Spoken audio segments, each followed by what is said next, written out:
Have you ever imagined what it would be like if someone tried to humiliate you publicly, but ended up creating the opportunity of your lifetime?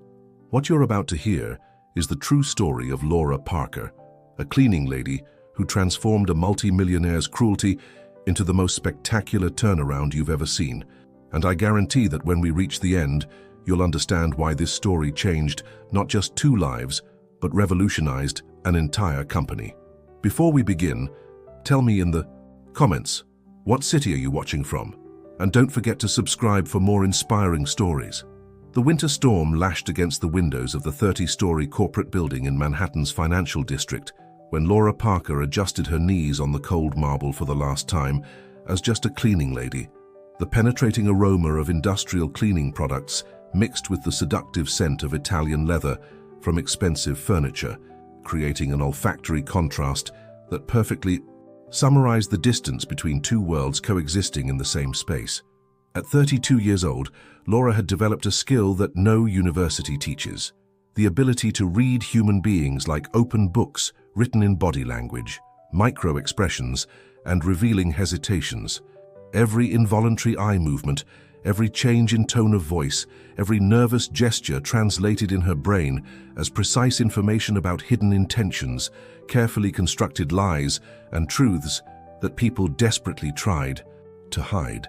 It was an invisible superpower, forged in 15 years working for Manhattan's elite families, where a misinterpreted word or miscalculated movement could mean the difference between keeping the job that sustained her modest life and returning to the streets in search of a new opportunity.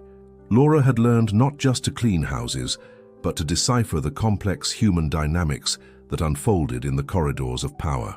On that somber Monday morning, January 15th, while her calloused hands passed the damp cloth over the mirrored floor of Tyler Davidson's executive penthouse, Laura didn't imagine that her survival skill would be put to the test in a way that would transform 2 lives in ways neither could predict. The familiar sound of Italian leather heels echoing on the marble staircase made her raise her head slightly, keeping her eyes respectfully lowered out of habit and necessity for preservation.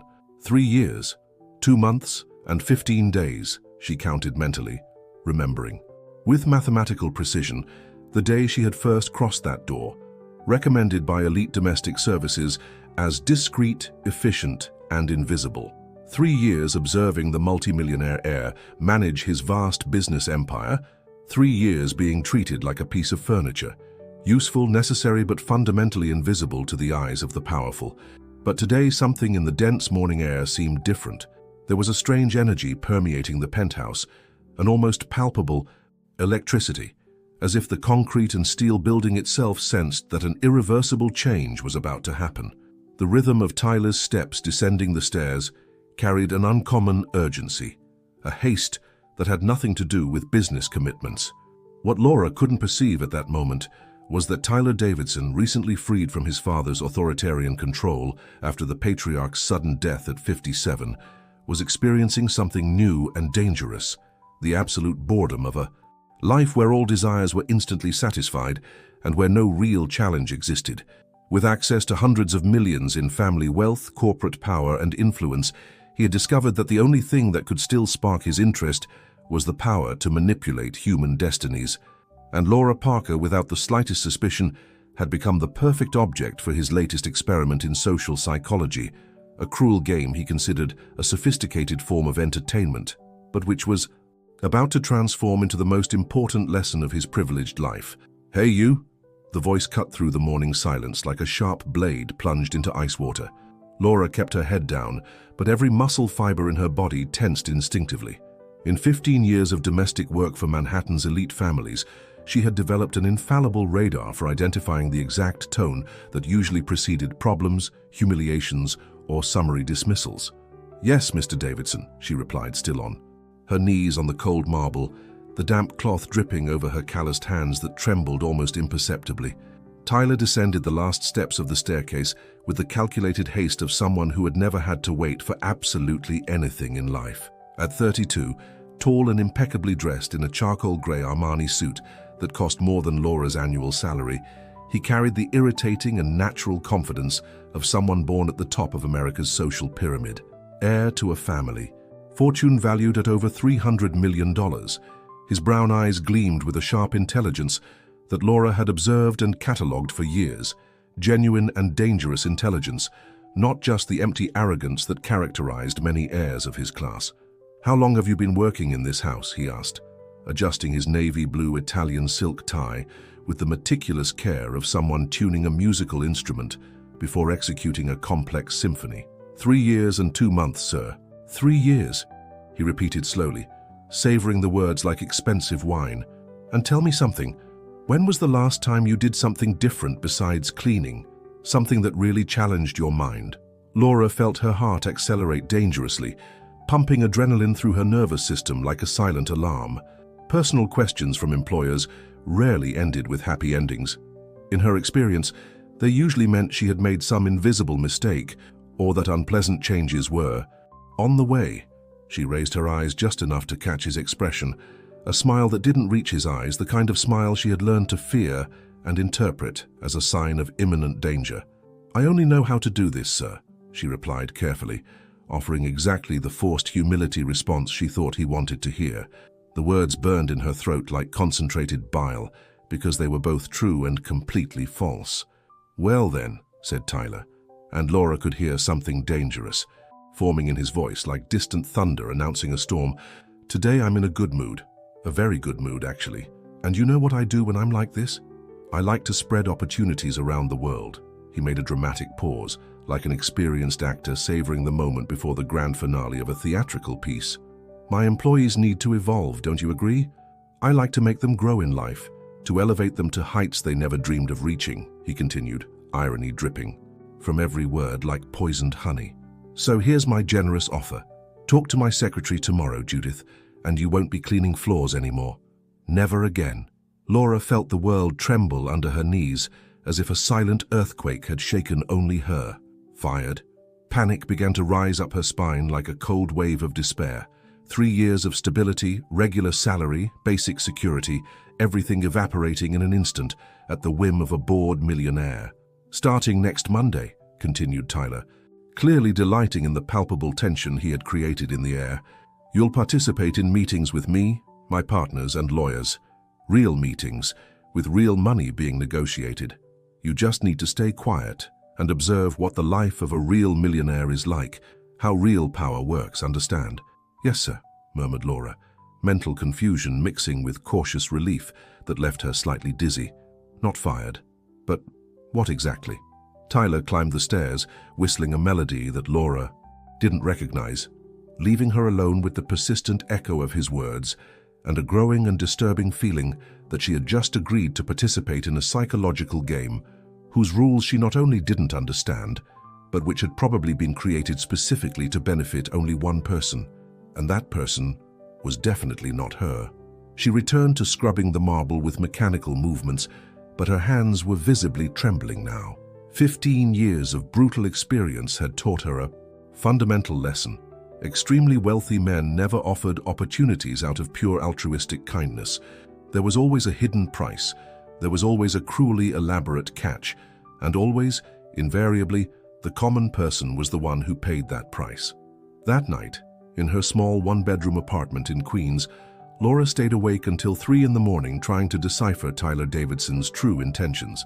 Sitting at her dining table that doubled as a desk, she mentally reviewed every interaction she had witnessed between him and other people during the 3 years of silent observation. There were clear patterns in his behavior. Tyler liked games. Elaborate power games, sophisticated psychological games, games where he always won because he created the rules, controlled the board, and knew all the cards before the game even began. She had seen how he treated suppliers who displeased him, employees who made mistakes, and even family members in tense meetings. The question that kept her awake, staring at the cracked ceiling of her room, was both simple and terrifying. What kind of psychological game had she just entered? And what would be the price of participating? The next morning, Judith Miller, the secretary who had worked for the Davidson family for 15 years and climbed from junior assistant to right hand through a lethal combination of technical competence and calculated social cruelty, looked Laura up and down with the icy expression of someone who had just found something particularly unpleasant stuck to the sole of an expensive shoe. "Can you read?" asked Judith, her voice loaded with condescension so thick it could be cut with a knife.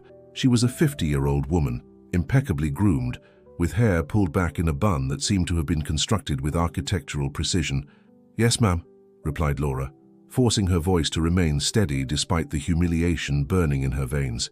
Judith pushed an intimidating pile of documents across the mahogany desk, the papers sliding with a sound that seemed like a sentence being pronounced.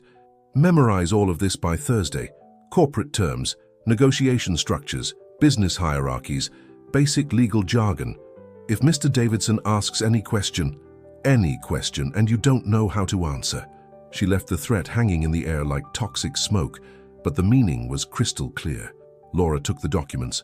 They were thick, technical, full of legal terminology she had never encountered outside of corporate movies. But there was something deeply strange about how Judith was testing her. Why give unnecessary and complex work to someone who supposedly will just observe in silence?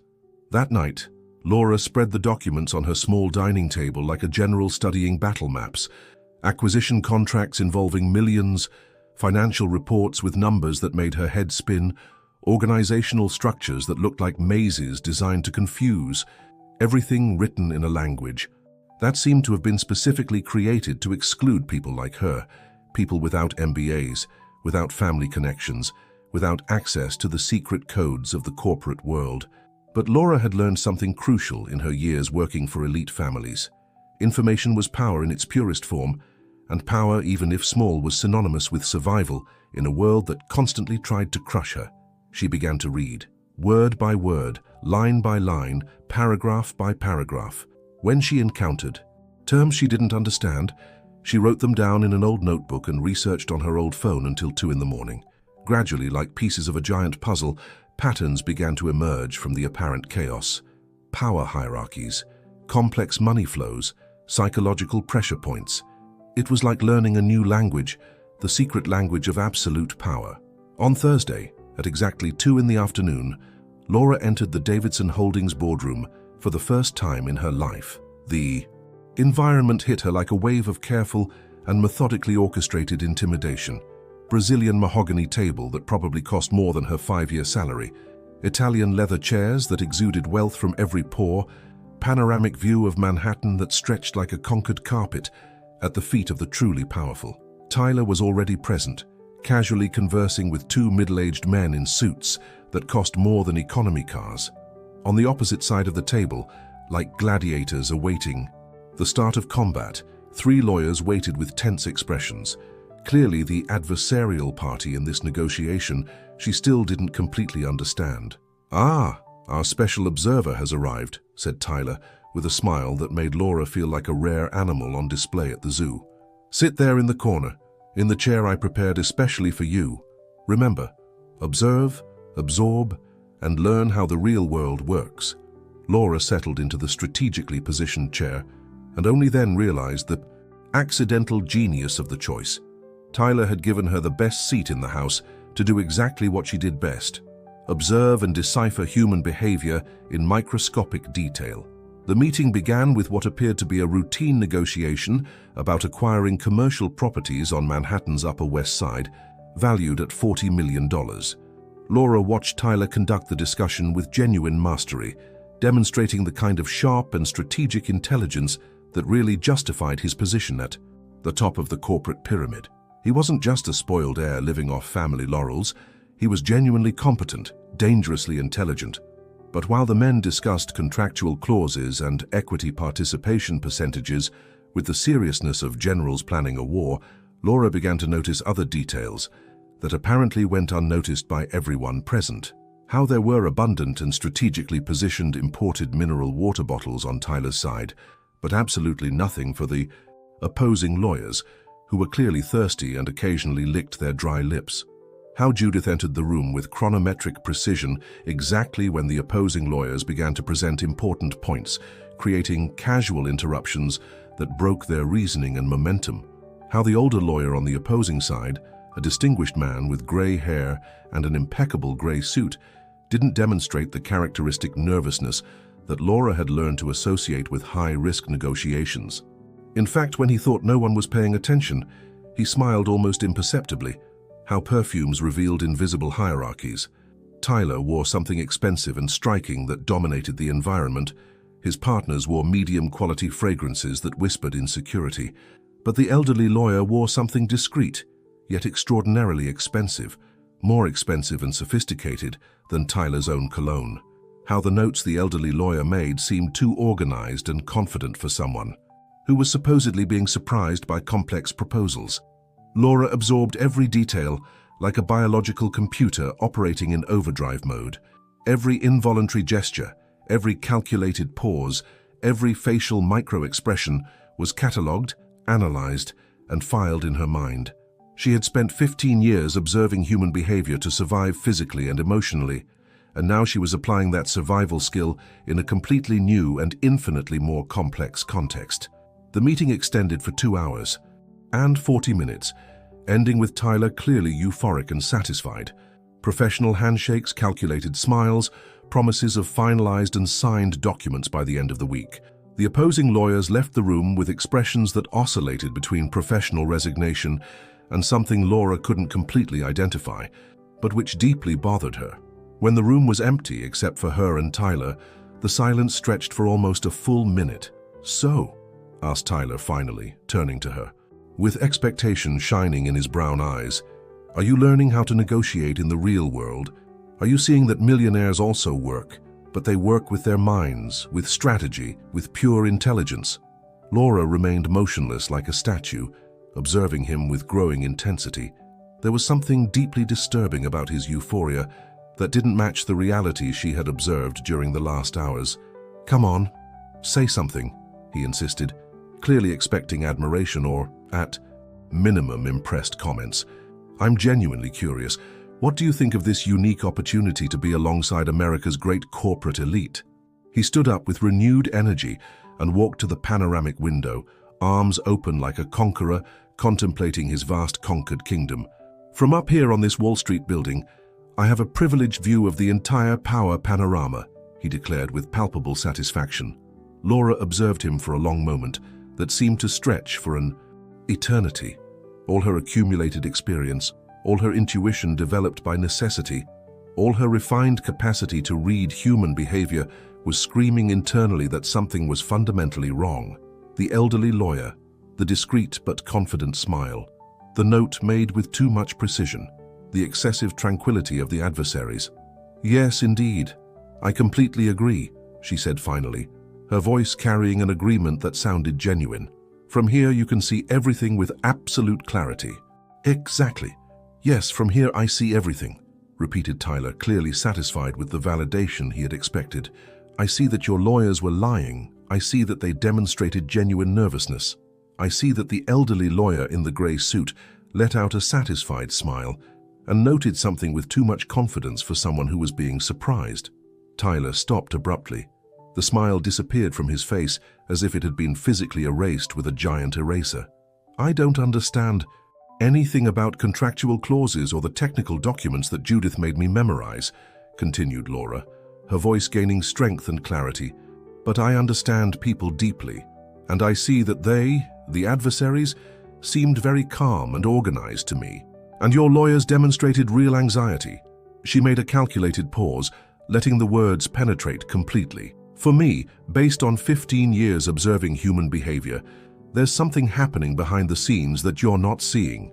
A simple question: do you trust your lawyers that much?" The silence that followed was so complete and oppressive that Laura could hear her own heart beating like a war drum in her ears.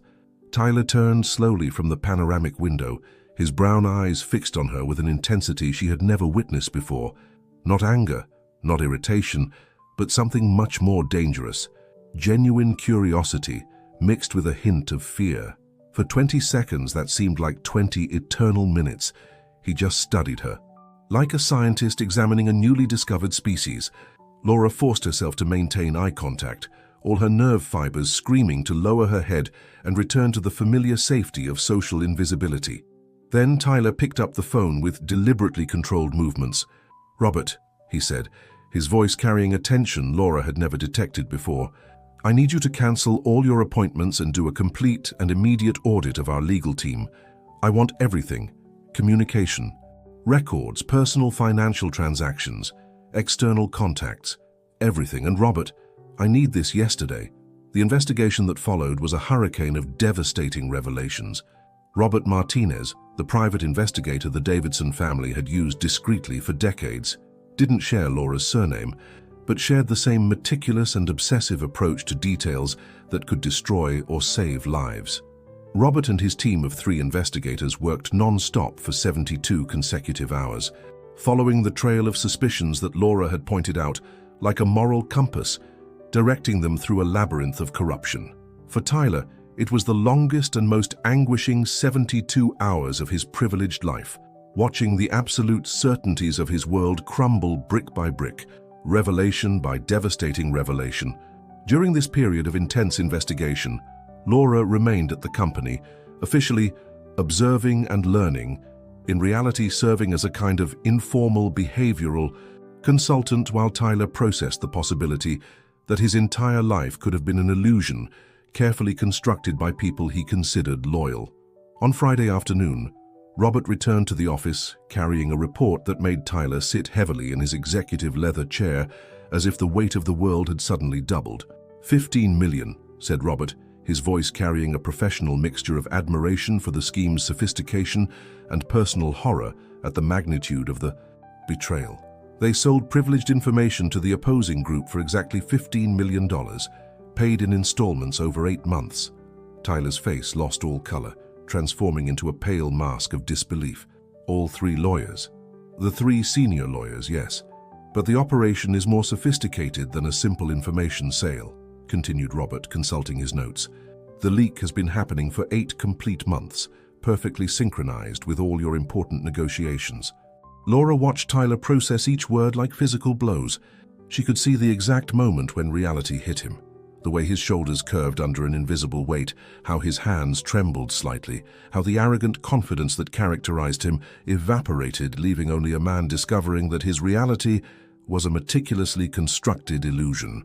Today's meeting, continued Robert implacably, was an almost theatrical performance. They already knew all your positions, all your strategies, all your financial limits. What you interpreted as a strategic victory was actually them allowing you to believe you were winning while leading you exactly where they always wanted you to go. Tyler looked at Laura, his eyes carrying a question he couldn't verbalize. How the hell did you know? How? He asked finally, his voice reduced to almost a vulnerable whisper. Laura took a deep breath, organizing her thoughts before responding. The elderly lawyer wasn't showing nervousness. Honest lawyers in high-risk negotiations always get nervous when the money involved is really significant. They sweat, drink water constantly, make frantic notes. He was comfortable, confident, like someone who already knew the final result before the game began. She paused, choosing her words with surgical care, and there was something revealing about his cologne. It was more expensive than yours, much more expensive and sophisticated. Nobody invests in $500 per application fragrances unless they've received a very substantial amount recently.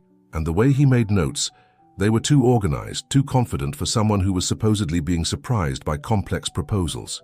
Tyler remained silent for a long moment that stretched like an eternity. When he finally spoke again, his voice carried a quality Laura had never detected before, genuine vulnerability mixed with reluctant admiration. You saved me $15 million, he said slowly, as if testing the taste of the words. And I didn't even know your full name until this week. Laura Parker, she replied simply. Laura Parker, he repeated, as if testing how the name sounded in his voice. Do you have any formal training in whatever it was you just did? Behavioral analysis? Psychology? Investigation? 15 years working for extremely wealthy families in Manhattan, said Laura with direct honesty. You learn to read people like open books when your physical and emotional survival literally depends on it every day. Tyler stood up and walked to the window again, but this time his posture was completely different. Less arrogant, less domineering, more reflective and human, more vulnerable. I brought you here to amuse myself, he said without turning around, his voice carrying a brutal honesty that surprised him. I thought it would be interesting and cruelly entertaining to see how a how you would react to my world of power and sophistication. It was a cruel and unnecessary psychological game. Laura waited in silence, allowing him to process his own revelations. But you completely transformed the game, he continued, finally turning to face her. You taught me something that no elite university, no expensive MBA, no corporate mentor ever taught. And now I honestly don't know what to do with this information. He observed her for a long moment, and Laura saw something that deeply surprised her, genuine respect shining in his eyes. Can I ask a question that might change everything? He said. Laura nodded silently. Would you like to learn to transform that natural ability into a real professional competency? I could teach you what I know about business, and you could teach me what you know about people. A genuine knowledge exchange. Laura studied him carefully before responding, looking for signs of manipulation or hidden games, but all she could detect was genuine curiosity and, surprisingly, humility. Why would you do this? She asked.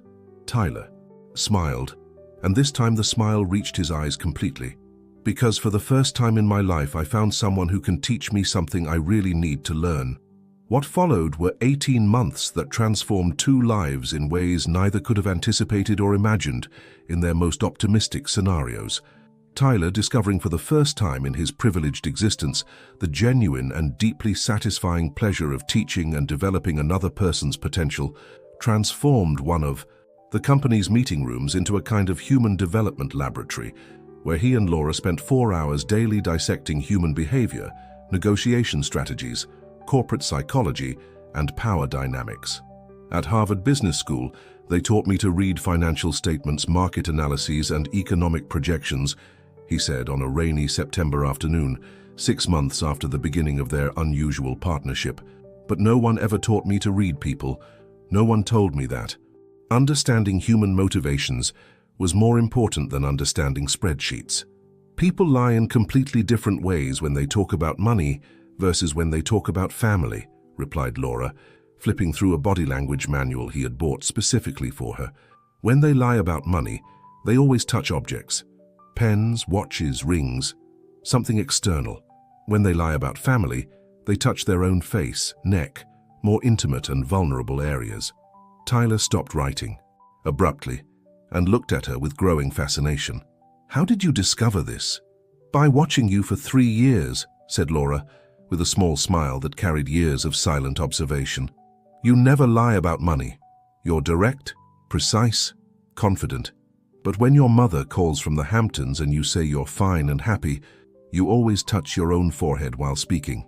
It was exactly this type of devastatingly precise insight that made Tyler realize he had spent 32 years blindly believing he knew the world, when in reality, he only knew an extremely limited and filtered version of it. Laura, in turn, discovered that her natural intuition developed through survival could be systematized, refined, and transformed into a genuine and valuable professional competency. Tyler wasn't just teaching out of charity or fun, he was genuinely fascinated by her observations, constantly surprised by perspectives she offered that he had never considered. But the journey wasn't a fairy tale without obstacles. 3 months after starting the partnership, Laura hit an apparently insurmountable wall. It was a Thursday night, and Tyler found her in the meeting room at 11 at night, surrounded by administration books, financial reports, and technical manuals, with tears of frustration silently running down her face. This is too much for me, she admitted, her voice choked for the first time since he had known her. I know how to read people, but I can't understand. These spreadsheets, these charts, this technical language, it's like they're written in an alien language. Tyler observed her for a moment, feeling something he had never experienced before, the genuine impulse to help someone not for fun or power, but out of real care. He sat beside her, opened one of the financial reports that was frustrating her, and said with patience that surprised him, "A spreadsheet is also a person, Laura. It has its own lies, its hidden truths, its secrets, and motivations. You just need to learn the specific language it speaks. Let me be your translator until you develop your own fluency." That moment was crucial in both their transformations. It was no longer a condescending millionaire teaching an employee for fun. They were two specialists, each mastering a fundamental area, exchanging knowledge as genuine intellectual partners. From that night on, the partnership between them became authentically balanced and mutually beneficial. They began applying her and his combined skills in real corporate situations. Selection of new employees, where Laura identified candidates who lied about experience, qualifications, or real motivations. Complex negotiations with national suppliers, where she detected attempts at psychological manipulation that Tyler, despite all his formal education, couldn't perceive. Behavioral audit of the company itself, where she began to map hidden loyalties, underground tensions, and interpersonal dynamics that never appeared in official reports or formal meetings. Do you know what's the fundamental difference between you and all the MBA executives I hire? Asked Tyler on a Friday at the end of the workday, after a particularly productive session analyzing recordings of previous meetings. What? Replied Laura, genuinely curious. They were trained to see exactly what they expect to see, based on preconceived theories and models. You were trained by life to see what's really happening, regardless of your expectations or desires.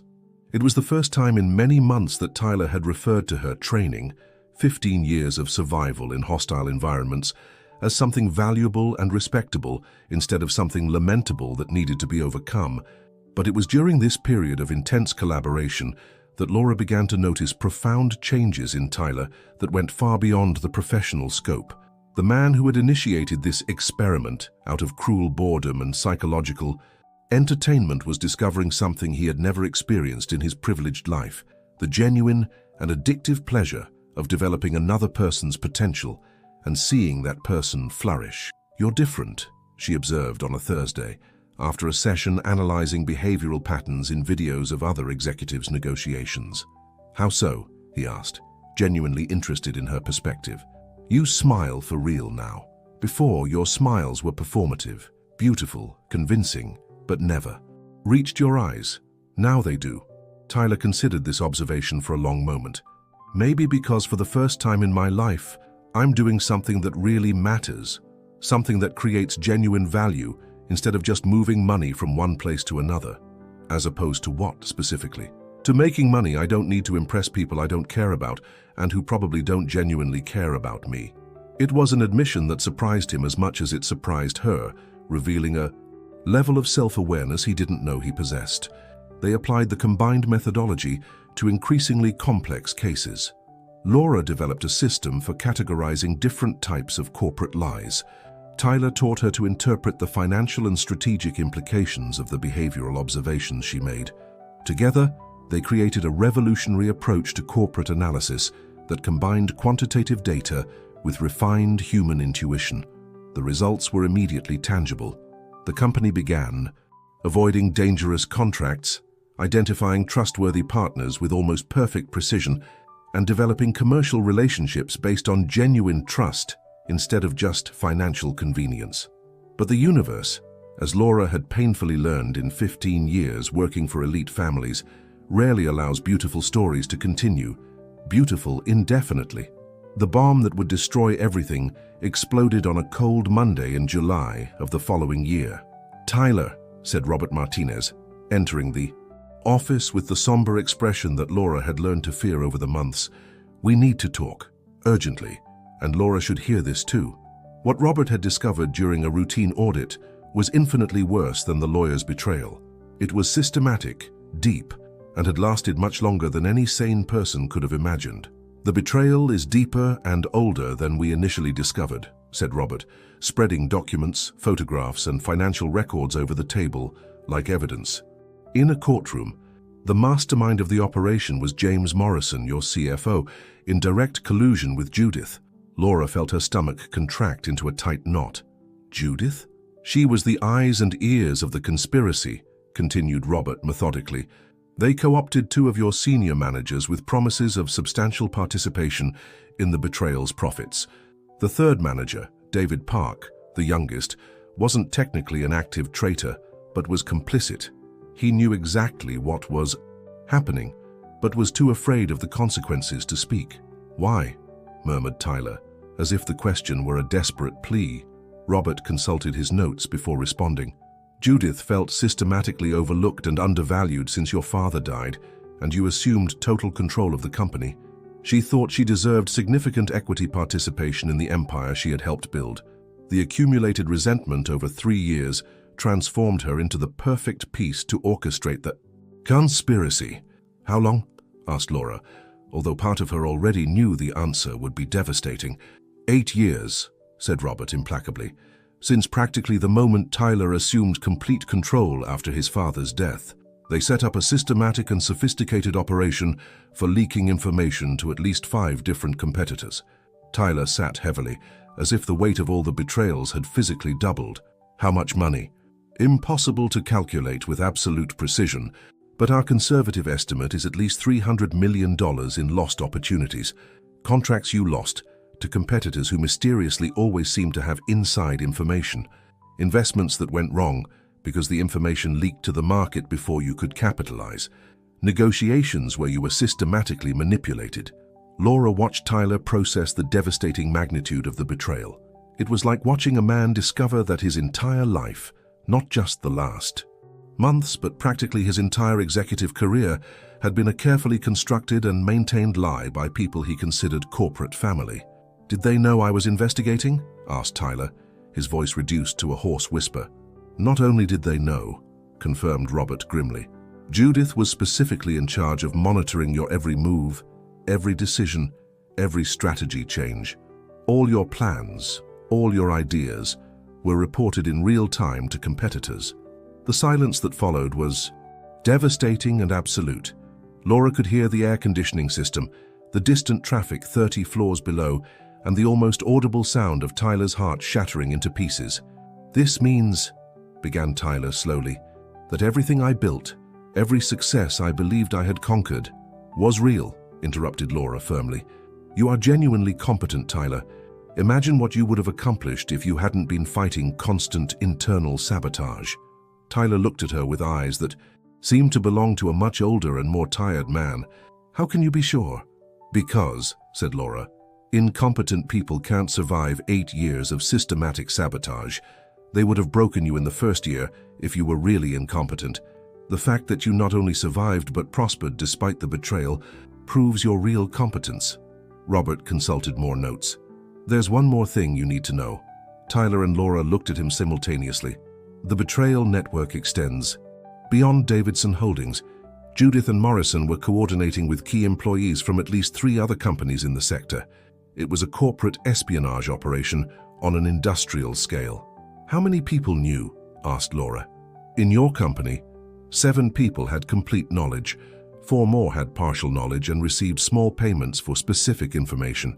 Tyler closed his eyes and remained silent for almost 2 complete minutes.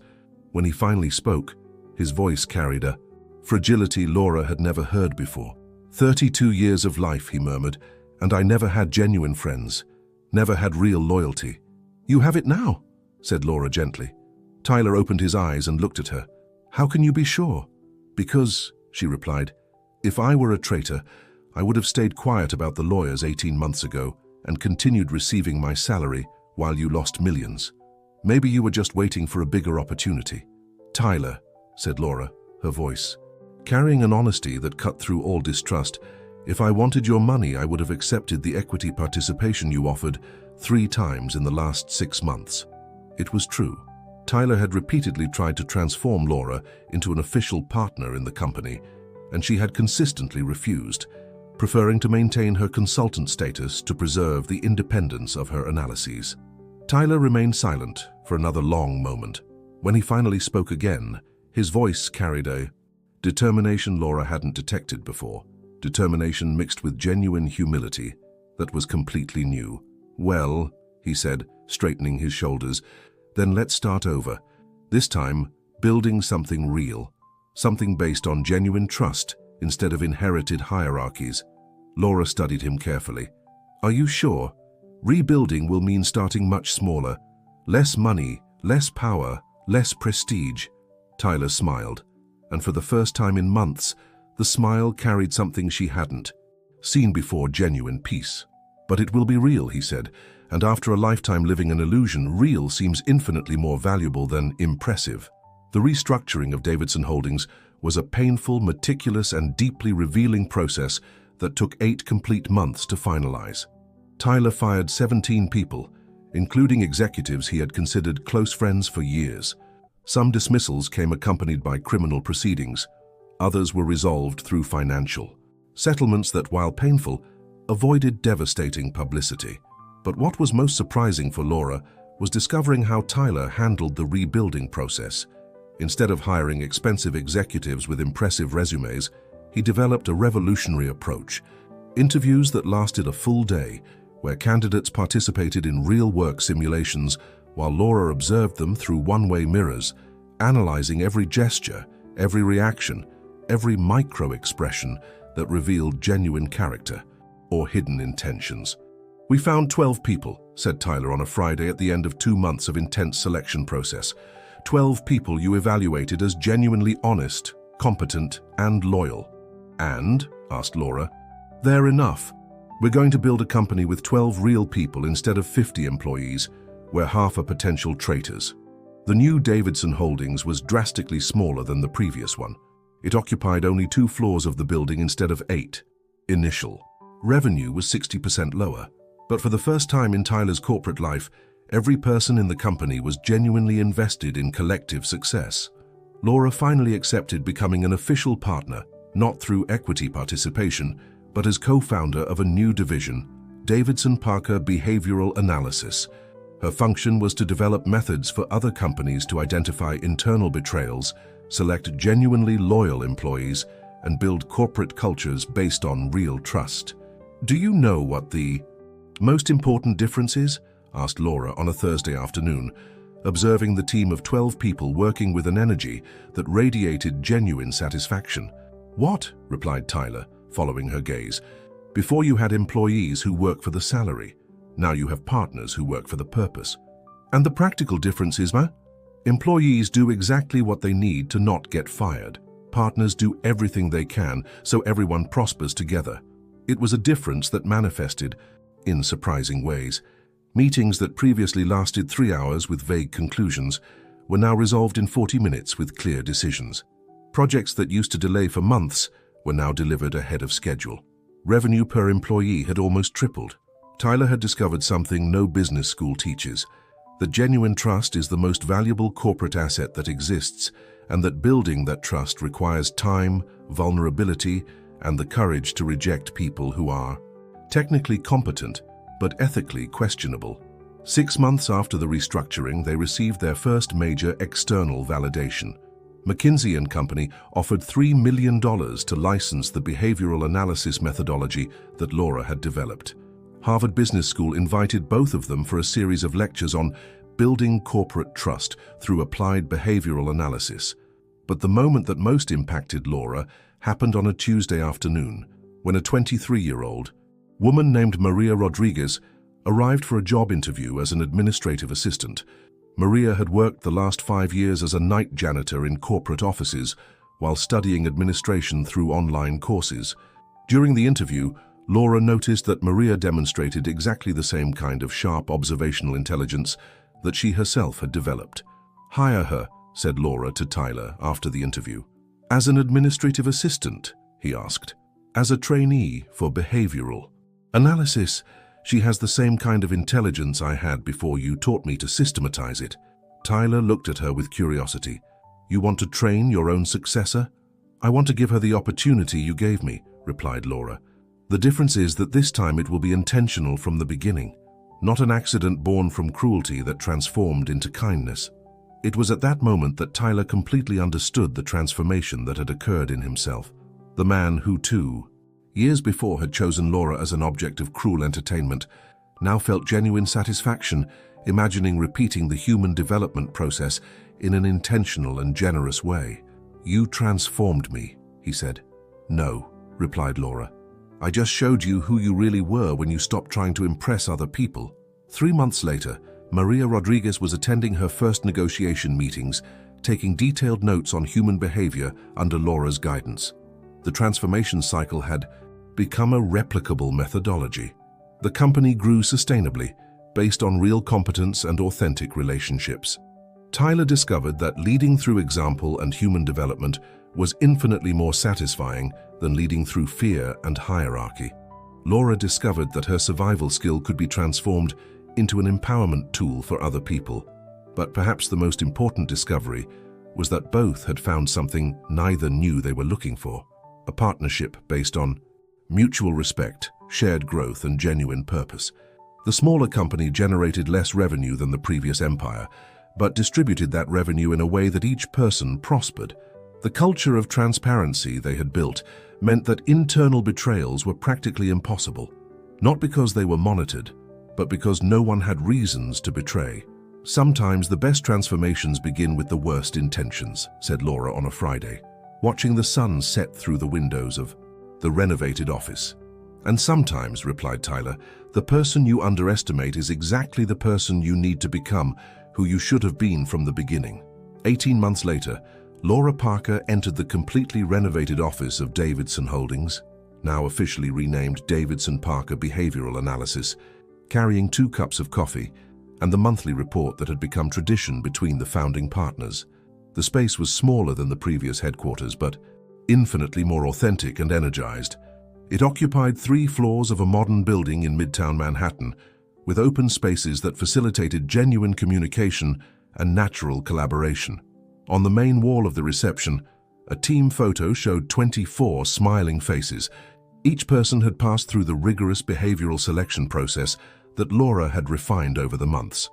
On the wall of her office, between newly earned diplomas in organizational psychology from Columbia University and certifications in applied behavioral analysis from Wharton School, there was a photo that made her smile every morning. Her, Tyler, and Maria Rodriguez with the first class of human development trainees, 8 people from diverse backgrounds who were learning to transform their natural observation skills into valuable professional competencies. "Good morning, partner," said Tyler, accepting one of the cups with the genuine smile that had become his trademark. "Still sounds strange after 18 months, admitted Laura, settling into the chair that had been specially designed to optimize her ability to observe group dynamics during meetings. "For me, too. But it's the right kind of strange, the kind that means we're growing." The company had become a case study at Harvard Business School, Wharton, and Columbia. Business administration students regularly came for observational internships. The methodology they had developed was being licensed to 43 companies in 17 states. More important than financial success, Laura had received 247 messages from people who had transformed their careers after participating in the observational intelligence development workshops she conducted monthly. Former cleaning ladies who became consultants, former waiters who developed careers in human resources, former security guards who specialized in behavioral risk analysis. "The report from McKinsey & Company arrived," said Tyler, handing over a thick document. "They want to expand the partnership." Laura flipped through the document quickly, her trained eye capturing the main points. $15 million to develop the methodology nationally? 17 million, actually, but it comes with a condition. "What?" "They want you to move to Los Angeles for 2 years to lead the implementation in the West Coast region." Laura considered the proposal for a long moment. 2 years before, an offer like this would have seemed an impossible dream. Now it seemed incomplete. "And you?" she asked. "I would stay here developing the next group of trainees and expanding the operational base to upstate New York. Separate the partnership? Temporarily, to be able to help more people." Laura looked out the window, where Manhattan stretched like a sea of possibilities. She thought about the 23-year-old woman who had entered that office 18 months ago, on her knees, cleaning marble. She thought about Maria Rodriguez, who now conducted her own behavioral analyses. She thought about the hundreds of people who could be impacted if she accepted to lead the national expansion. "Do you know what's the difference between today's offer and the opportunity you offered me 18 months ago?" she asked. "What?" "This time it's genuine. This time you really want me to grow, even if it means losing me temporarily." Tyler smiled with the expression of genuine pride that had become familiar. "And this time, I know you'll come back not because you need to, but because you want to." "How can you be sure?" "Because we built something real here, and real things don't disappear just because people grow." On Laura's desk, the phone rang. another national company requesting consultation on building organizational trust through behavioral analysis. Their reputation had spread throughout corporate America, the unlikely duo who had transformed failure into wisdom, betrayal into strength, and social invisibility into genuine and sustainable power. Laura answered the phone, her voice carrying the quiet confidence of someone who had learned that the greatest power doesn't come from controlling other people, but from helping them discover and develop their own hidden potential. Across the room, Tyler watched his partner, because that's what she had become, not employee, not protégé, but partner in every sense of the word, and felt a deep satisfaction that no family inheritance or financial achievement had ever provided. "I accept McKinsey's offer," said Laura after finishing the call, "with one condition." "What?" "Maria comes with me as co-leader. It's time for her to learn to fly alone." Tyler nodded, understanding perfectly. The human development process that had begun as a cruel experiment had become a life mission. Identify people with hidden potential and give them the tools to transform survival skills into professional competencies that would positively impact the world. 6 months later, Laura sent a postcard from Los Angeles, where she was implementing the Davidson-Parker methodology at ExxonMobil. The photo showed her and Maria in a meeting with company executives, all 3 women laughing genuinely. The message on the back was simple. "We found 12 people here with the same kind of observational intelligence that we 3 had. The cycle continues. Thank you for teaching me that transformation is infinitely more satisfying than revenge." On the wall of his office in Manhattan, Tyler hung the postcard next to the original team photo and smiled. Sometimes the best stories are those where everyone wins, where the person who makes the mistake learns and grows, where the person harmed finds purpose, and where the world becomes slightly better because 2 people decided to choose mutual development instead of mutual destruction. The rain returned to fall against the windows, but this time it sounded like a symphony of infinite possibilities, echoing through offices where former cleaning ladies develop revolutionary methodologies, former arrogant heirs learn authentic humility, and true power is redefined as the ability to elevate other people instead of controlling them. In the end, the cruelest bet had transformed into the most generous investment, not just in financial terms but in human terms. And that perhaps is the only transformation that really matters. If this story touched your heart like it touched mine, leave your like so more people can be inspired by it. In the comments, tell me, have you ever been through a situation where someone underestimated you, but it ended up becoming your greatest opportunity? And don't forget to share this story with someone who needs to believe that real transformations are possible. Your like and share make all the difference in bringing more inspiring stories to those who need to hear them.